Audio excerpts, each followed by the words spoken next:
வணக்கம். 5 மணி செய்திகளுக்கு வரவேற்பது நான் நந்தா. முதலில் இந்த நேரத்திற்கான தலைப்புச் செய்திகளை பார்க்கலாம். 2026 7வது முறையாக ஆட்சி அமைப்பதே நமது இலக்கு என்று திமுக செயற்குழு கூட்டத்தில் முதலமைச்சர் மு.க. ஸ்டாலின் பேச்சு. வாக்குகளை பிரிக்க எதிர்க்கட்சிகள் தனித்தனியாக வந்தாலும் சரி, மொத்தமாக வந்தாலும் சரி, திமுக கூட்டத்தினால் 200 தொகுதிகளிலும் வெல்லும் என்றும் உறுதி. 7வது முறை ஆட்சி அமைக்கணும் என்பதுதான் நம்முடைய இலக்கு. சட்டமன்ற தேர்தலில் 200 தொகுதியில் நம்முடைய கூட்டணி வெல்லும். நம்ம எதிர்க்கிற எதிர்க்கட்சிகள்லாம் வாக்குகளை பிரிக்க தனித்தனியாக வந்தாலும் சரி, மொத்தமாக சேர்ந்து வந்தாலும் சரி, 2026 திமுக கூட்டணி தான் வெற்றி பெறும். அதுவும் சாதாரண வெற்றி அல்ல, சரித்திர வெற்றியை பெறுவோம்.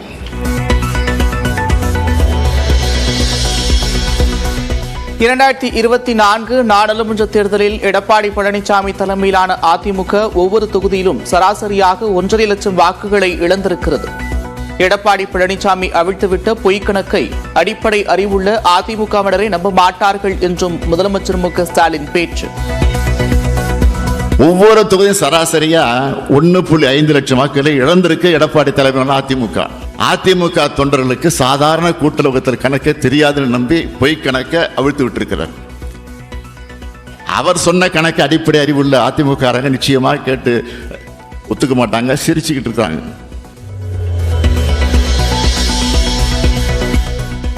பிரதமர் மோடியை எதிர்த்து பேசும் துணிவு எடப்பாடி பழனிசாமிக்கு இருக்கிறதா?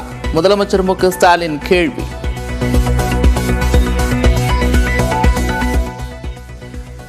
கோழைச்சாமியான இருக்கக்கூடிய பழனிசாமி டங்ஸ்டன் சுரங்க அனுமதிக்கு எதிராக பாஜகவை கண்டிச்சாரா?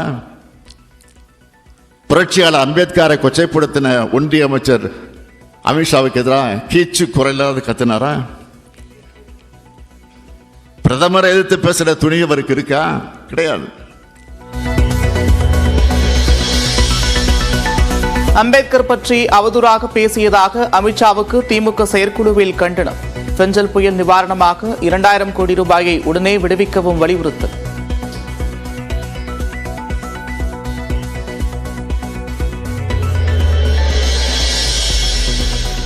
டங்ஸ்டன் சுரங்க விவகாரத்தில் அதிமுக பாஜக கபட நாடகம் என்று திமுக குற்றச்சாட்டு.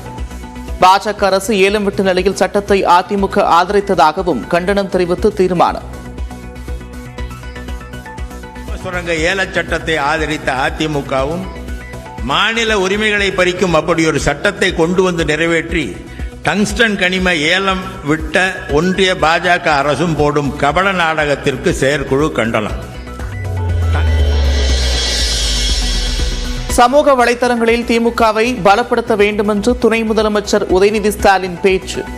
200க்கும் மேல் வெற்றி பெறுவோம் என்றும் செயற்குழு கூட்டத்தில் பேச்சு.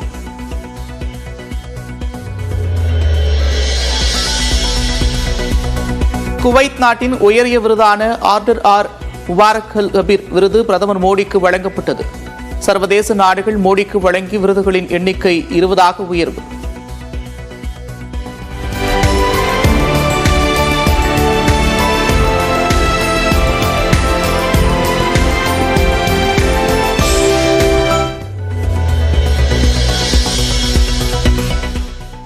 வங்கக்கடலில் நிலை கொண்டுள்ள காற்றழுத்த தாழ்வு மண்டலம் வட தமிழகம், தெற்கு ஆந்திராவை நோக்கி நகரும்.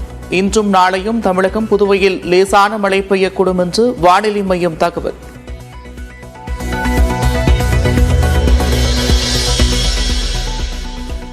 செங்கல்பட்டு, விழுப்புரம், கடலூர் மாவட்டங்களில் 24 மற்றும் 25ஆம் தேதிகளில் கனமழைக்கு வாய்ப்பு.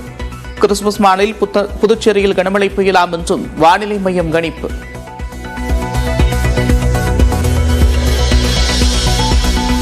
குற்றால அருவிகளில் சீரான நீர்வரத்தால் குவியும் சுற்றுலா பயணிகள்.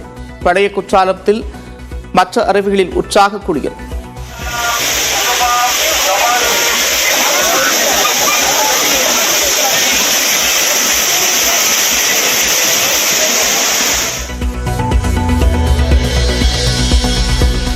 கொடைக்கானலில் குவிந்து வரும் சுற்றுலா பயணிகள். பனிமூட்டத்துடன் இதமான காலநிலையால் மகிழ்ச்சி.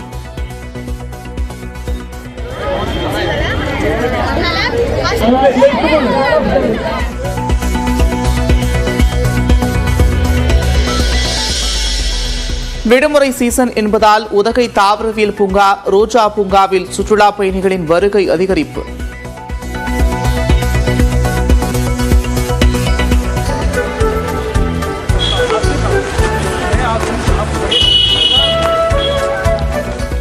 குழு குழு காலநிலை நிலவுவதால் நடனமாடி ரீல்ஸ் எடுத்து மகிழ்ந்த இளம் பெண்கள்.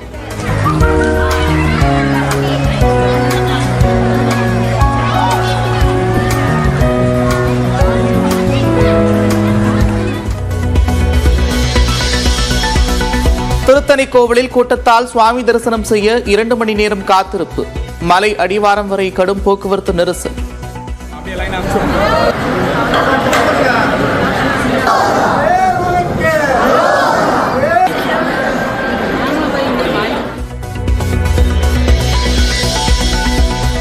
சென்னை தியாகராய நகரில் மெட்ரோ ரயில் சுரங்கப்பாதையின் பணியின் போது வீட்டின் தரைப்பகுதி திடீரென்று உள்ளே சென்றதால் பரபரப்பு.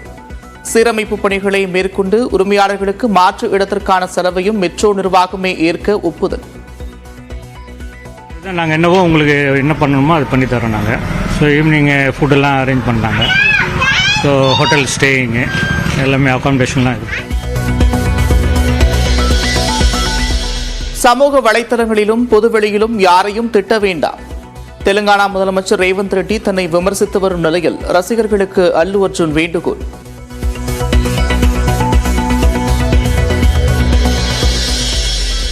எடப்பாடி பழனிசாமி தரப்புதான் மூழ்கிக் கொண்டிருக்கிறது. அமமுக மூழ்கும் கப்பல் என்று விமர்சித்ததற்கு திருவண்ணாமலையில் செய்தியாளர் சந்திப்பின் போது டிடிவி தினகரன் பதில். அம்மா மக்கள் முன்னேற்ற கழகம் ஒரு கப்பல்ங்கிற அளவுக்கு ஒத்துக்கிட்டு இருக்காரு. மெல்ல மெல்ல மூழ்கி கொண்டிருப்பது பழனிசாமியோட கப்பல் தான்.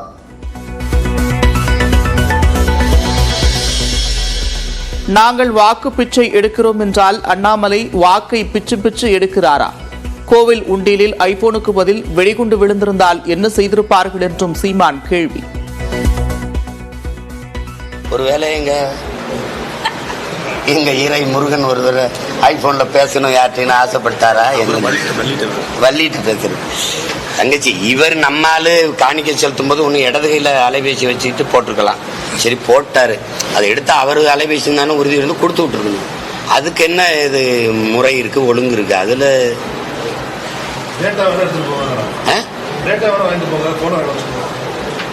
யாருக்கு வச்சு என்ன பண்ண போறாங்க? வித்து உண்டியில காசா போட்டுருவாங்களா? இல்ல என்ன பண்ணுவாங்கன்னு இருக்குல்ல சட்டம். திருப்பூர் முருகன் கோயிலுக்குன்னு தனி சட்டம் இருக்கா? படம் பார்த்து கட்டு போடுறதுதான் பாளையத்தம்மனா? இந்த குழந்தைய உள்ள போட்டீங்க, இந்த குழந்தை நீ எங்களுக்கு தான் அப்படின்னு. சரி, ஒரு குண்டை போட்டுட்டாரு அவரு.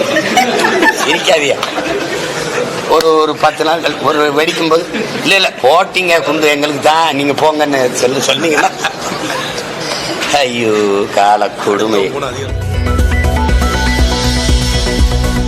அரியலூர் அருகே ஏற்றப்பட்ட விஜயின் தமிழக வெற்றி கழகத்தின் கொடியை இறக்கிய மகளிரணி நிர்வாகிகள்.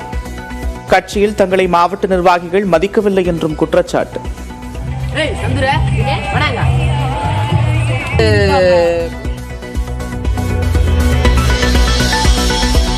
சத்தீஸ்கர் மாநிலத்தில் ஓடும் காருக்கு அடியில் கன்று கொண்டு சிக்கிக் கொண்டதால் துரத்திச் சென்ற மாடுகள். காரை சுற்றி வளைத்து மாடுகள் முற்றுகையிட்ட நிலையில் துள்ளி குதித்து ஓடிய கன்றுக்குட்டி.